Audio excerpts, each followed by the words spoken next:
listen to your mother, love one another, care for each other. It's about time, it's about time, it's about time. It's about time, it's about time, it's about time. It's about choice, it's about rights, it's about facing the darkness. Lift up your lights now. It's about time.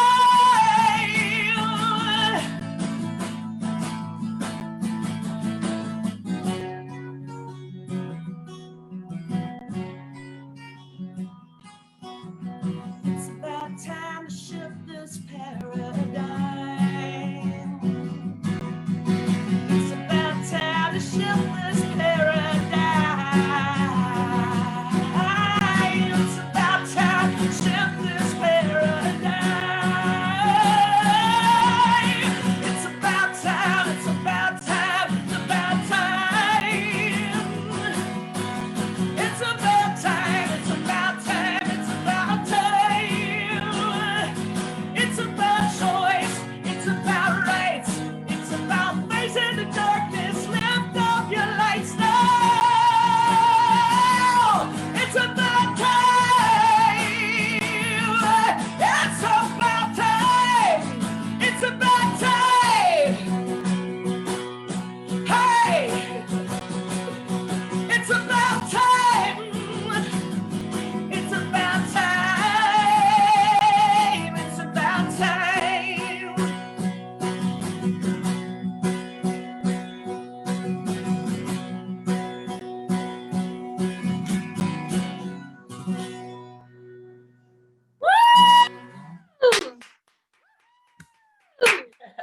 Thanks, everybody. Ooh. Hey. Wow, what a great song. Oh, thank you. And it reminds me of that other one you wrote, which it was, what are we waiting for? It's like, I can play that one next, maybe. okay, cool. Man, love the lyrics. Thank Wow. you. Thanks. Yeah, it's about time. It's about time that we figure it out. I love the part about who took the goddess out of the Bible. I wrote that line. Wasn't me. You wrote that line? Of course you wrote Yeah. that. Yeah. That's awesome. Thank you. All right, well, today we're talking about spiritual swagger, and you just got a taste of what that looks like. Like I said before, last week I heard myself talking about spiritual swagger. I thought I could probably do a whole little chat on that. When I went into my own internal teacher and asked, like, how do you get it? How do you develop it? Because I really want it. It gave me a couple of ideas. If you don't know, swagger is a word that means to behave in a very confident way. So imagine having a really confident spiritual stance, a really powerful spiritual backbone. It suggested when I went into my internal teacher that we look at 3 C's: clarity, conviction, and consistency. And I'm going to break that down for you. To use them this week, you can maybe muster up your own spiritual swagger.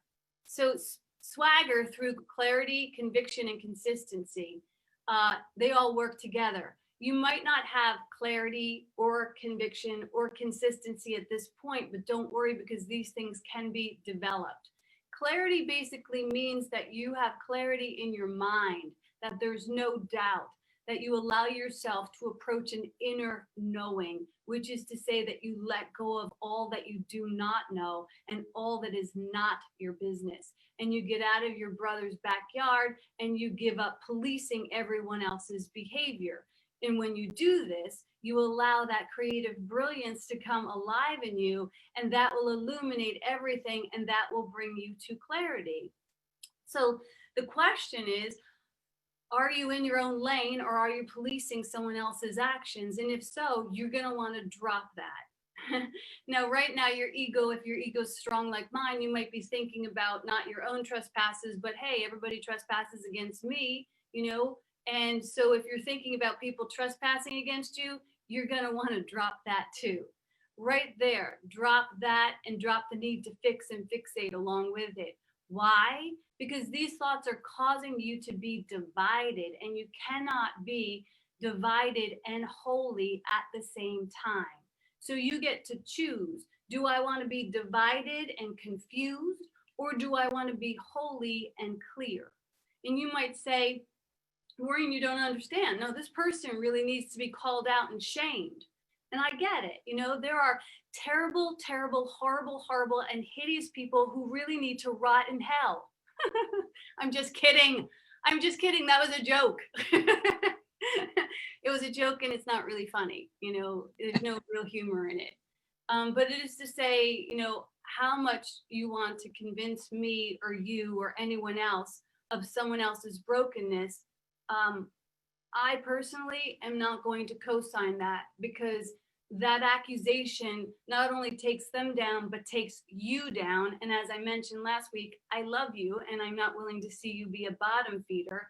And if you see me going south, I really hope that you hit me with a spiritual 2x4 as well.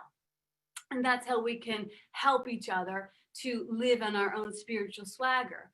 What I know to be true from my own experience is that you can get more love from love, and you can get no love from shame and blame.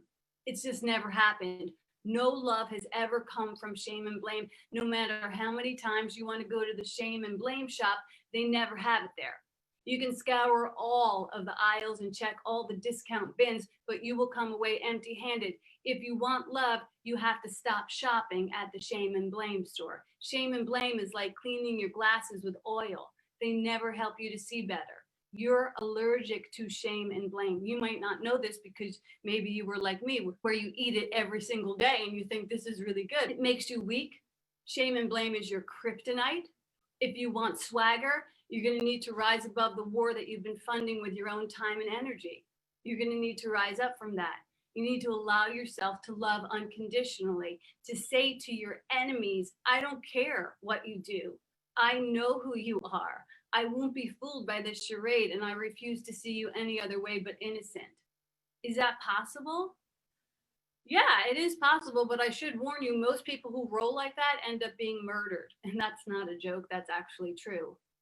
Jesus, Nelson Mandela, Martin Luther King, John Lennon, who suggested that we should imagine all the people living life in peace, shot.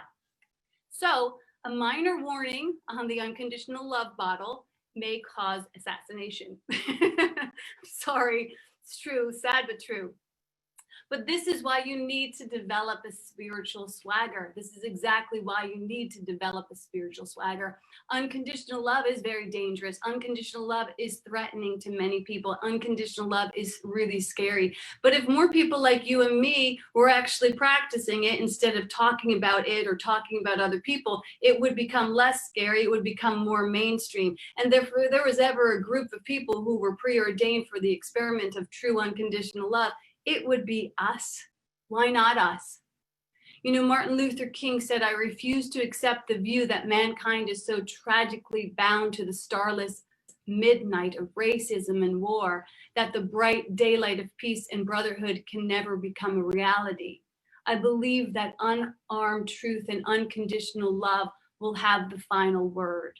So when we hear Martin Luther King saying these words, you know, that he's thinking that this is actually a possibility, that he is holding out for the possibility that there could be, as he says he believes, this unarmed truth and unconditional love that will have the final word, I want to listen for that word. I'm up for listening for that word, because that man had conviction, and that's our second C. The first one was clarity. The second one is conviction. Conviction means it lives in your gut. It's what I call fire in the belly. You know, when we teach affirmative prayer class, I think it's important for me to tell people I can take you so far. Like, I can give you so much, but there's certain things I can't give you. There's two things that I can't give the students. I can give them the recipe. I can share my experience. I can tell them and witness to them the power of prayer and the miracles that I've experienced. I can give them a glimpse of the possibility, but I cannot give them two things that they're going to need to be effective in affirmative prayer. And those two things are conviction, and the other one is consistency. And I have found that the only way to get to those two resources is through practice. It's my own daily practice that's given me these two pillars that support my own spiritual swagger. I practice. I get on my knees every morning. I get to my community every day, not a Sunday thing, not a high holiday thing, but an everyday thing. Before having a dedicated practice, you know what I had? I had some dedicated problems. I was totally dedicated to my problems. I was a complete devotee. I genuflected every hour on the hour to something I didn't want to see.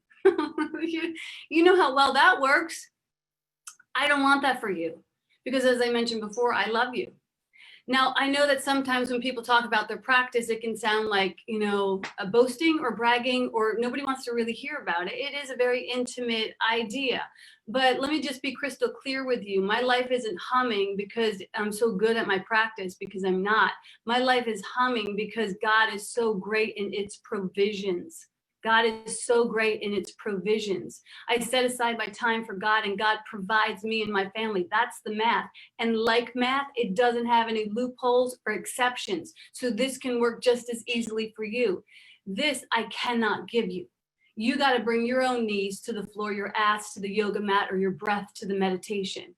That's something I can't do for you. I can tell you the recipe, I can get you to knowing the value of it, but you got to be the one to bake your own fresh bread. And if you begin to develop a daily spiritual practice, you will feast on fresh baked bread every freaking day. And I don't know how people survive without that. I don't know how people survive without that. You know, I guess that's why there's so many crazy people in the world, because we're not a society that supports daily practice. There are many cultures in the world who do that, you know, who genuflect, who get it, who understand the value of a spiritual practice. So how do you acquire conviction? You practice. That's it. The ego is convicted in its lies. The ego is consistent. So you have to be equally convicted and consistent.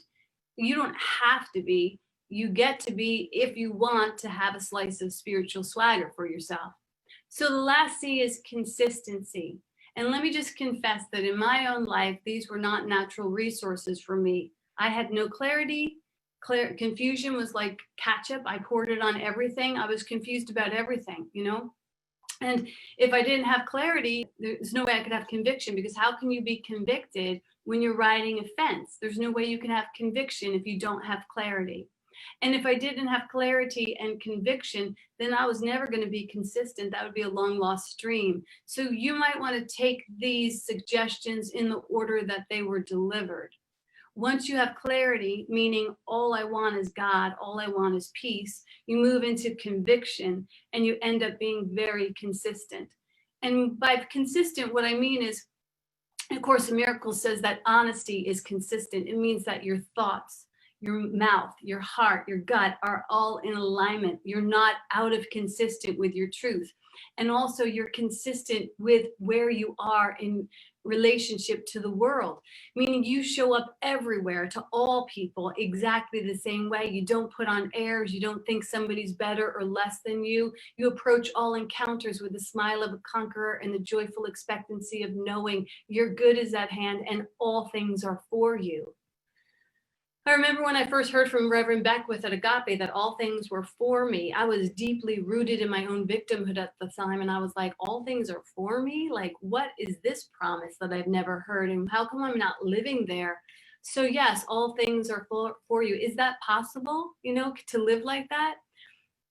If you think that something is against you, you have simply forgotten who you are. That's just the simple mathematics of it. If you think that someone or something is against you, you've forgotten who you are. A Course in Miracles breaks it down this way. It says, when you meet anyone, remember it's a holy encounter. As you see him, you will see yourself. As you treat him, you will treat yourself. As you think of him, you will think of yourself. Never forget this, for in him you will find yourself or lose yourself. So don't forget yourself. Course in Miracles asks us not to forget our identity. You are love. That's your identity. That's why you're here. That's why you're so easy to love, because you are love. We are love. This is the one thought that will set us free to roam the world with a confident swagger, to really remember and to rehearse and to remind and to return to the idea that I'm love. That's who authored me. That's who and whose I am. When you recognize this about yourself, It's not just a selfish thing. When you recognize this about yourself, you can't help but see it in everything and everyone else. And from that awareness, you enter unity. You experience a complete happiness where everything is a blessing or a lesson. Everything is for you and nothing is against you. And even when you imagine that something is against you, you begin to welcome it in instead of pushing it away, because you know that you can turn this, that you can transform this, that you can welcome the enemy and make it a friend. As the Course in Miracles says, the greatest space on earth is where an ancient hatred becomes a current love. Did you know you had that kind of alchemy in your bones? Did you know that you were the possibility of that, capable of that type of miracle working? Because you are. You say to your grievances and your fears and all those things that agitate you. And remember, the only thing that can be agitated is your ego. So a bad day for ego is a good day for spirit. You don't want to say like, we're always going to have happy days, because we want to grow our consciousness. In order to do that, we're going to bust through some congestion. And that doesn't always feel good. But that's just because the ego doesn't feel good. So you can just rest assured that if you're expanding and becoming agitated, that this is an opportunity for growth. And you can say to those invitations, make way. I'm a spiritual woman. I have fierce faith. I got no time for fear and grievances. I got no time to waste on blame and shame. It's not for me and it's not for anyone else. And this will not take all of my holiness. If I surrender and give away my power here, my brilliance gets flushed down the toilet. I'm a woman of love. I will love all things all the time, forever. And you will not get me to hate. Hate has no power here. And in that declaration, you will experience not just great happiness, but you will experience your spiritual swagger. That's what it looks like. That's where it lives. Of course, and this spiritual swagger, like, it's sexy and it's happy and it's impressive. It's divine. You know, Course in Miracles promises indescribable happiness. I can't describe that for you because apparently it's indescribable, but we get to have the experience of that. Happiness, it says, is guaranteed. This place of peace and joy is your birthright, and we can experience it no matter what rolls by the door. And you and I know a lot of stray cats out there rolling by our door that we want to stop and make meaning of. But because your life is dedicated to love, you know, you'll also know that when love rolls up and honks the horn, you'll know that this is not some sort of soft drive-by, that this is an invitation to your own holiness, and that there's a seat in that love mobile with your name on it. And you know that you would much rather roll with love than fight with fear. And you'll easily step over the debris and the defenses of ego, and you'll get into the passenger seat and you'll allow love to take you. Now, let's be honest. I know the way that I'm saying it now sounds easy and poetic, even like I'm serving up some sort of spiritual smoothie, but you and I both know that I'm throwing a lot of veggies in this thing. Because most people don't roll with love. Most people fight with fear. Fear is blinding us. It keeps us from seeing all that we are wasting. It keeps us busy in the living room shouting our grievances while ego stands in the bathroom and pours our power down the drain. So when we're blinded, we might not hear that honk of God outside the house. And we might even hear it and we might think, God, like, what the heck? Don't you see that I'm busy here? You know, I can't take a ride with you. I got stuff to do. I'm busy, you know, making sure everybody knows how wrong they are. This is a big job for me. I'm busy making a living, or I'm busy making a to-do list of things that I got to do because you're not big enough, God. And I'm busy making myself crazy. You think I can just drop everything and run out the door with you? So A Course in Miracles tells us that we got to stop valuing the valueless. What is valueless? Everything but my peace of mind. My peace of mind is the seat of my swagger. This peaceful swagger kicks in when all else is relinquished, when all you want is peace. So I have an applicable story to this, which is back in the day, I had a business and had a business partner. We had a nice business together. When all was said and done and we decided to part ways, close up shop, we had a small chunk of change in the bank, and my partner suggested we go out for a final business lunch, and then we take whatever's left and we split it down the middle. And it seemed like the correct thing to do. So I got dressed and I met this person for lunch. And once I got there, this person began to tell me all the reasons why they felt like splitting it down the middle was not actually fair. With each point they brought up, their amount grew and mine shrunk. And I was not prepared for this. I thought we were just having lunch and splitting it down the middle. So before I knew it, they were walking with the money and I was walking with chump change. I never got to say chump change before, but I know what that means now. I definitely had a pocket full of chump change. And as you can imagine, it did not feel good. It did not feel good at all. But I had been studying A Course in Miracles, and I had to ask my internal teacher, and I had to ask my internal teacher in the moment that I began to feel toxic, the moment that I began to feel fear and grievance, I asked for help.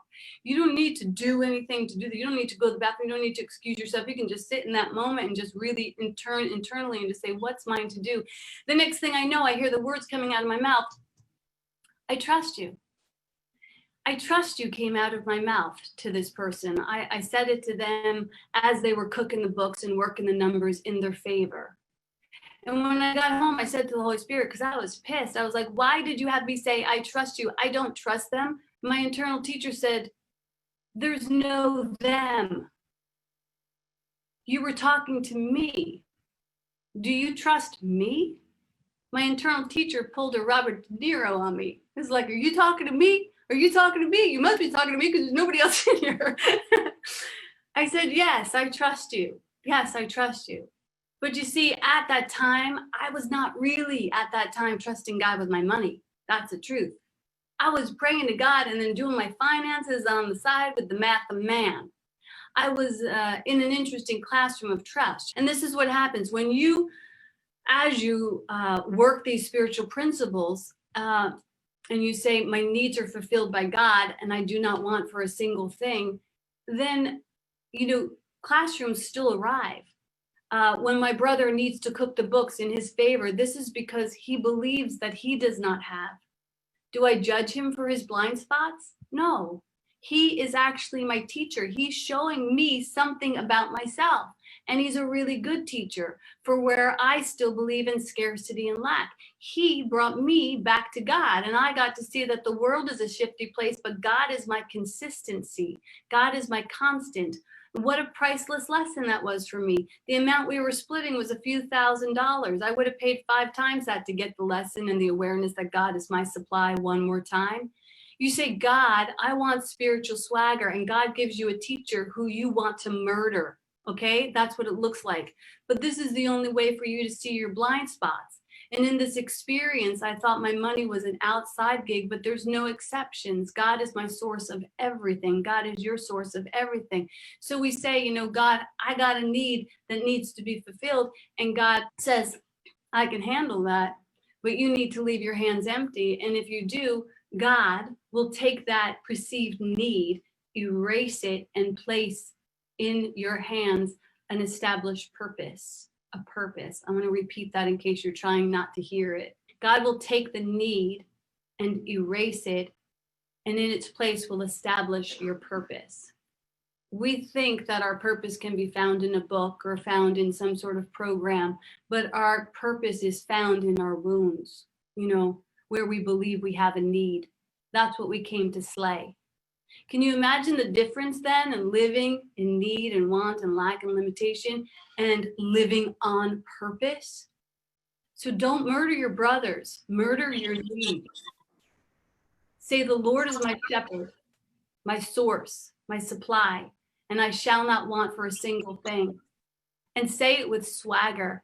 And say it until every cell of your body is in alignment with it, and say it in harmony with all that is true, and say it till you believe it, and say it till you're free from the confines of your own prison, and say it till you're free from your alternative needs and your alternative wants and desires, and say it till you need to stand up, and say it till you find yourself walking, and say it until you find yourself in the car with God, and say it until you allow your life to be placed in the purposeful hands of the divine, and say it until you're levitating in the love that has created all that is, and say it until you awaken your own spiritual swagger. God is my source. That is the truth and the whole truth. I deny everything else. And that's the word. Woo. Yeah, it is. I got my spiritual swagger on. Yeah, you do, girl. Strut that stuff. Ooh, reverb. Amazing. Thank you so much for that. Oh, I'm getting a call. No, thank you. Here we go. Hi. All right, why is my camera, swear to God, it fit in the screen yesterday. I think I ate that much. All right, so this is oh geez. As promised, this will be our second single, and it's also a very timely message. And I think it works well with your what we're discussing.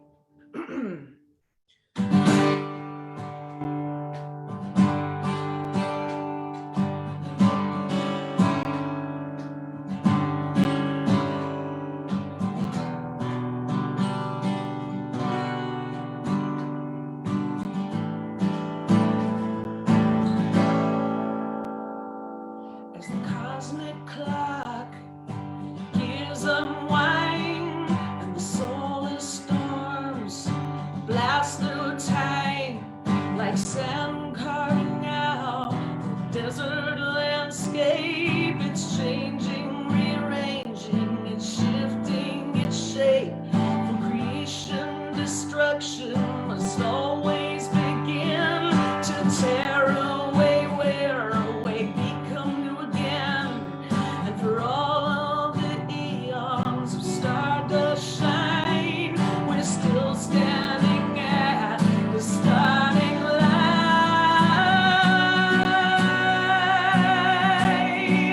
What are we waiting for?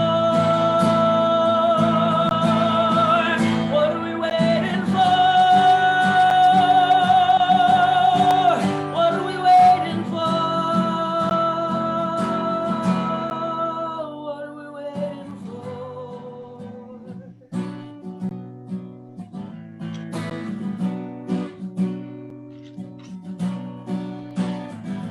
Now the money changers, like always, they live on golden thrones, top the pyramid. Merchants of suffering, profiteers of miseries, they're selling you cancer, both cure and disease, selling deception, disruption, distortion, division, derision, stocking pride and prison. They're selling lies, selling hate, but we can stop fighting. It isn't too late. What are we waiting for? What are we waiting for? What are we waiting for?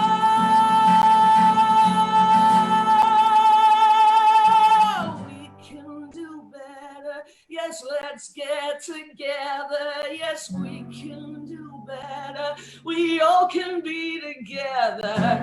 We can do better. Yes, let's get together right now. What are we waiting for? What are we waiting for?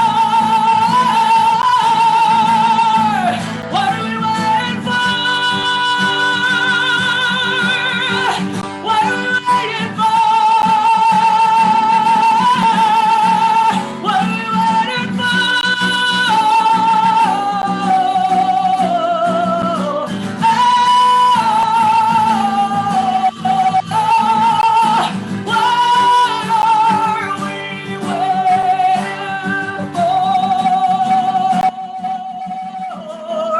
What are we waiting for?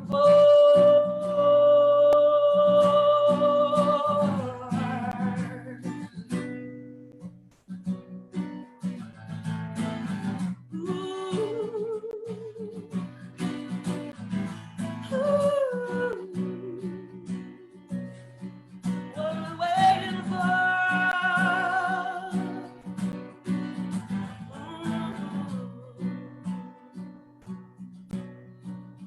What are we waiting for? Wow. You are a national gem. Thank you. You Thank are you. incredible. Did you write that one too? Yes, yeah. That one, wrote with Donnie Baldwin, our drummer. He started jamming this amazing groove, and I started playing with him, and then he started singing "What Are We Waiting For?" and then the song grew out of that. When he said, "What are we waiting for?" was he talking about practice when you guys were No, working? he was started going, "What are we waiting for? What are we?" That's something that Paul Kintner used to say, and this was like one of the very first things we got together after Paul died and said we want to write an album and dedicate it to Paul. So Paul always he was very impatient sometimes on stage. He was always in a hurry.